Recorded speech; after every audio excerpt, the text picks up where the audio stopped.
नमस्कार साथियों, मैं हूं आपका दोस्त एंड होस्ट विश्वास जोशी और आप देख रहे हैं विश्वास जोशी ब्लॉग्स। दोस्तों, आज हम बात करेंगे परिवार की। दोस्तों, अचानक से ऐसा क्या होता है कि हमारे अपने बच्चे हमसे दूर हो जाते हैं, माँ बाप से दूर हो जाते हैं। आखिर ऐसा क्यों होता है? दोस्तों, जब हमारे जो बच्चे होते हैं ना, तो हम लोग क्या बहुत खुश होते हैं। हम उनको धीरे धीरे, जब वो चलना भी नहीं जानते, हम उनको उंगली पकड़ा के चलना सिखाते हैं, पूरा सब कुछ स्ट्रगल करते हैं उनके साथ में, उनके लिए हर चीज़ मेहनत करते हैं। लेकिन एक समय ऐसा आता है जब वही बच्चे माँ बाप को छोड़ देते हैं या अपने परिवार से दूर हो जाते हैं, या उनके बीच में जो संबंध है उनमें बीच में दूरी आ जाती है। तो दोस्तों, आखिर ऐसा अचानक से होता क्या है कि एक बच्चा था जिसको माँ बाप ने चलना सिखाया, पढ़ना सिखाया, ज़िंदगी में हर चीज़ सिखाई, उसको इस काबिल बनाया कि ज़िंदगी में कुछ कर सके।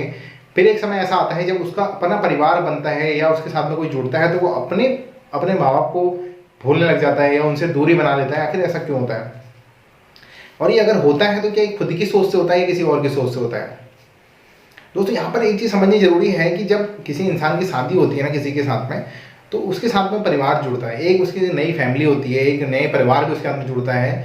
तो वहाँ पर क्या होता है, वो एक मतलब कहते हैं ना, एक अलग ही एक नई जनरेशन के साथ में जुड़ता है। कोई मतलब एक नई जनरेशन के लोग उसके साथ में जुड़ रहे होते हैं, कुछ पुरानी जनरेशन के लोग उसके साथ में जुड़ रहे होते हैं, एक नई फैमिली उसके साथ में बन रही होती है।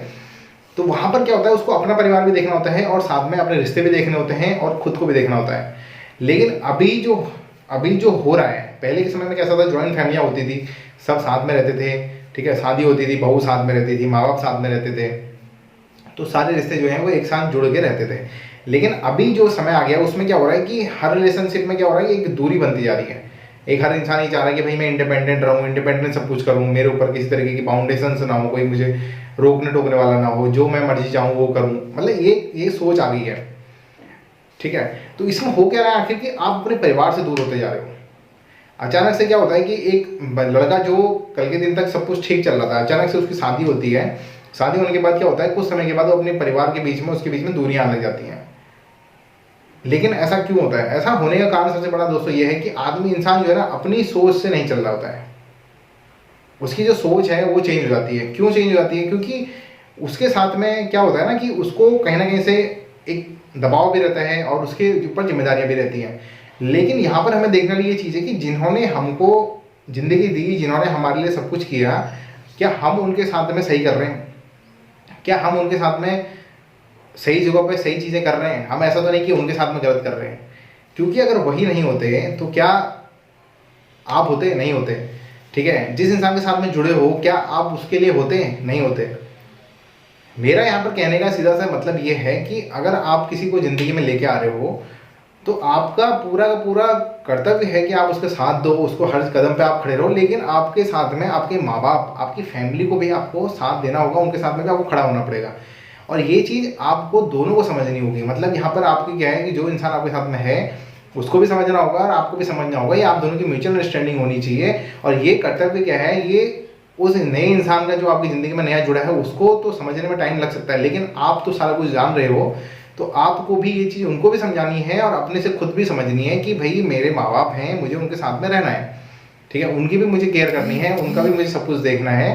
तो ये चीज़ आपको सामने वाले को बोलनी होगी। लेकिन यहाँ पर होता क्या है कि हम एक नए रिलेशन में आते हैं तो हम क्या करते हैं, उस तरफ ज़्यादा झुकाव हमारा हो जाता है, ठीक है। यहाँ पर हम कहना ही चाहेंगे कि एक नया इंसान आपसे, मतलब आपकी वाइफ आई है, आपकी ज़िंदगी में शादी हुई, एक नई लड़की आपके से जुड़ी, तो क्या हुआ, आप उसकी तरफ ज़्यादा झुकाव चले गए। अभी होता क्या है कि आप दूसरे के हिसाबों में चलना शुरू कर देते हो। आप अपनी सोच से नहीं चलते कि यार ये मेरे माँ बाप हैं तो ये तुम्हारे भी माँ बाप हैं। मतलब कि यहाँ पर आपको ये समझाना है और सामने वाले ने भी ये समझना है कि आपको उनको एक्सेप्ट करना है अपने माँ बाप की तरह, ठीक है, और आपको भी उनके माँ बाप को अपने माँ बाप की तरह एक्सेप्ट करना है। यहाँ पर होता क्या है कि यार ये नॉर्मल सी बात है, कोई इंसान अगर किसी अपना घर छोड़ के दूसरे घर पर अगर जा रहा है तो उसको उन चीज़ों को एक्सेप्ट करने में टाइम लगेगा। लेकिन वहाँ पर आपको टाइम तो लगेगा, लेकिन आपको उनको एक्सेप्ट करना है, क्योंकि आपको ये पता होना चाहिए कि आपकी ज़िंदगी तो अभी इन्हीं के साथ में है, ठीक है ना। अब जब आपकी ज़िंदगी इन्हीं के साथ में है तो फिर आपको उनको एक्सेप्ट कर लेना चाहिए। अगर आप एक्सेप्ट कर लोगे, आपके जो लड़का है लड़की है, जब दोनों अगर उन चीज़ों को एक्सेप्ट कर रहे हैं, दोनों की आपस में म्यूचुअल अंडरस्टैंडिंग होगी, दोनों की अगर बातें क्लियर हैं कि भाई हाँ ठीक है भाई, मेरे को तो ये करना है, मेरे माँ बाप हैं, इन्होंने मेरे लिए बहुत कुछ किया, लाइफ में इन्होंने बहुत स्ट्रगल किया, मैं आज जो भी हूँ इनकी वजह से हूँ। अगर मैं हूँ, जो मेरे अंदर संस्कार हैं, जो मैं अगर अच्छा भी हूँ कि तुम्हारे माँ बाप ने मेरे से शादी करवाई तुम्हारी, तो वो भी तो इन्हीं का क्रेडिट, इनको क्रेडिट जाएगा ना। क्योंकि अगर इन्होंने मुझे ऐसे संस्कार नहीं दिए होते, मुझे इतना अच्छा इंसान नहीं बनाया होता, इतना काबिल नहीं बनाया होता, तो क्या तुम्हारे माँ बाप या तुम मुझे अपने लिए पसंद करते? ये क्वेश्चन है। ये अगर कहीं पर अगर फैमिली टूट रही है किसी रिलेशन की वजह से, तो आपको एक क्वेश्चन पूछना चाहिए सामने वाले से, जो भी इसको तोड़ने के लिए इस तरीके का कुछ प्रयास कर रहा है उसको एक क्वेश्चन पूछना चाहिए कि अगर ये नहीं होते तो मैं नहीं होता, और उनके दिए हुए संस्कार या इनके दिए हुई गाइडलाइंस या इनके दिए हुई चीज़ें जिनकी वजह से आज मैं इस मुकाम पे हूँ कि तुम्हारा हस्बैंड बन सका, तुम्हारे साथ में जुड़ सका, तो अगर ये नहीं होते तो क्या तुम मुझे पसंद करते? तो अगर ये हैं तो मैं हूँ, ठीक है, लेकिन आज जब मैं हूँ तो फिर ये भी हैं, ठीक है ना। आपका कैसा है जो परिवार है, यहाँ पर मेरा जो वीडियो बनाने का कॉन्सेप्ट ये है कि आपकी फैमिली जो है, आपका जो परिवार है, उसमें भले ही आपके माँ बाप हों, आपके ताऊ ताई हों, आपके दादा दादी हों, आप हों, आपके बच्चे हों, आपकी फैमिली हो, तो ये क्या है, एक परिवार ही रहना चाहिए, ठीक है ना। ये अलग अलग टुकड़ों में नहीं टूटना चाहिए। तो इसको हमको एक करके चलना है। यहाँ पर होता क्या है कि नए नए रिश्तों में जल्दी जल्दी कुछ छोटी छोटी बातों में दरारें आ जाती हैं कि भाई उसने मेरी ये बात नहीं सुनी, मैंने उसकी ये बात नहीं सुनी। हमको यहाँ पर ये समझना है कि जो भी इंसान आपकी ज़िंदगी में नया जुड़ा है, और आप जो हो, आपको दोनों को साथ में लेके चलना है, फैमिली को भी और अपनी नई ज़िंदगी को भी। जब आप दोनों को साथ में लेके चलोगे तो फिर आपके परिवार भी एक रहेगा और आपको प्रॉब्लम भी नहीं आएगी। और आपको अपना दिमाग को कंट्रोल में रखना है और अपने हिसाब से उन चीज़ों को कंट्रोल करना है। मतलब आपको किसी और की बातों पर कठपुतली बन के नहीं चलना है। वहाँ पर आपको ये समझनी है कि भाई ये मेरे माँ बाप है। सबसे पहले मेरी अगर मेरी सबसे ज़्यादा मेरा अगर आपकी तरफ कर्तव्य है, तो उससे ज़्यादा कर्तव्य मेरे माँ बाप की तरफ भी मेरा कर्तव्य है, ठीक है ना। तो ये चीज़ आपको अगर समझ में आ रही है तो आपकी फैमिली कभी टूट ही नहीं सकती, आपके कभी भी दरार नहीं आ सकती। कहते हैं ना, सास बहू में दरारें आ गई, ठीक है, परिवार अलग हो गए, बेटा अलग जाके रहने लग गया।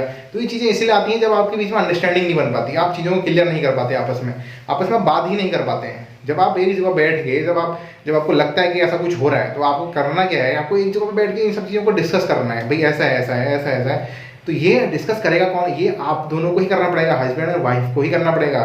जो लड़का है लड़की उनको करना पड़ेगा, क्योंकि आप एक जनरेशन के हो। आप पुरानी जनरेशन के साथ में बैठ के उनको डिस्कस करोगे तो प्रॉब्लम क्रिएट होंगी।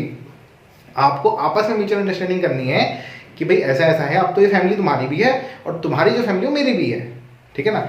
मतलब कि लड़की के माँ बाप भाई तुम्हारे माँ बाप बने और लड़के के माँ बाप तुम्हारे माँ बाप बने, तो रहना तो तुमको साथ में ही है। तो जब रहना साथ में है तो फिर ये सब चीज़ें तो होनी नहीं चाहिए। तो ये चीज़ अगर आप समझते हो तो फिर आपको कहीं पर भी किसी भी तरीके का फेज ही नहीं करनी पड़ेगी प्रॉब्लम। तो उम्मीद करता हूँ आपको ये चीज़ समझ में आई होगी। अगर आप समझ में आती है तो आप वीडियो को लाइक करिए, चैनल को सब्सक्राइब करिए। मिलते हैं नेक्स्ट डे को नई वीडियो के साथ में, तब तक के लिए गुड बाय।